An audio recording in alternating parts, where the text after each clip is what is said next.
دنیا کی عجیب مثال۔ امام غزالی رحمۃ اللہ تعالی علیہ نے یہ بات بڑی اچھے انداز میں سمجھائی ہے۔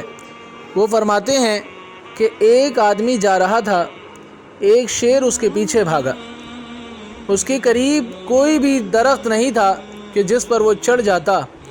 اسے ایک کنواں نظر آیا۔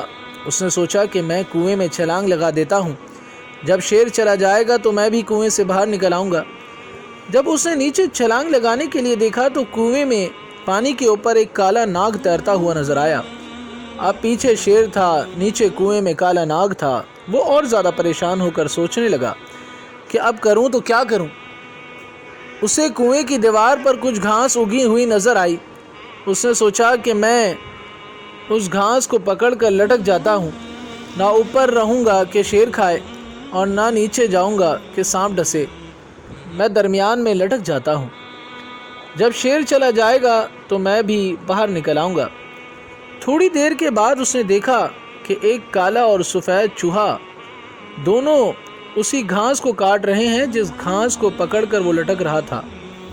اب اسے اور زیادہ پریشانی ہوئی۔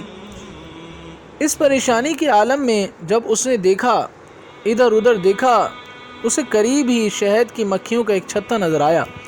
اس پر مکھیاں تو نہیں تھیں مگر وہ شہد سے بھرا ہوا تھا۔ یہ چھتا دیکھ کر اسے خیال آیا کہ ذرا دیکھوں تو صحیح اس میں کیسا شہد ہے۔ چنانچہ اس نے ایک ہاتھ سے گھاس کو پکڑا اور دوسرے ہاتھ کی انگلی پر جب شہد لگا کر چکھا تو اسے بڑا مزہ آیا۔ اب وہ اسے چاٹنے میں مشغول ہو گیا۔ نہ اسے شیر یاد رہا، نہ ہی ناگ یاد رہا، اور نہ ہی وہ چوہے جو اس کی رسی کو کاٹ رہے ہیں جس پر وہ لٹکا ہوا ہے۔ اللہ اکبر۔ یہ مثال دینے کے بعد امام غزالی رحمۃ اللہ تعالی علیہ فرماتے ہیں، دوست تیری مثال اسی انسان کی سی ہے۔ ملک الموت شیر کی مانند تیرے پیچھے لگا ہوا ہے۔